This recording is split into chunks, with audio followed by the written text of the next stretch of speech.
Hawskan wadankeena lagama helo, waxaan ka keenay dibadda ayaan kasoo dhoofsanay, kadibna waxaan sameynay tijaabo ayaan ku sameynay meel loogu talagalay oo loo diyaariyey.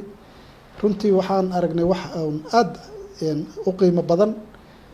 Cawskani wuxuu noolaan karaa ilaa iyo 6 sano ayuu noolaan karaa oo inta la beero oo 1 sentimitir laga tago la jaro oo haddana la waraabiyo inuu soo fufo mar kale oo wax soo saarkii markii hore uu ku siiyo mid la mid ah inuu ku siiyo. markaasi dadkeena xoololeyda ah waxay awoodaan inay beer yar ay sameystaan xilliga jiilaalka ah oo ay jaraan oo kaydsadaan 3, 4, 5, 6 mar intay jaraan xilliga barwaaqada ah oo ay kaydsadaan inay u baxsadaan waqtiga abaaraha.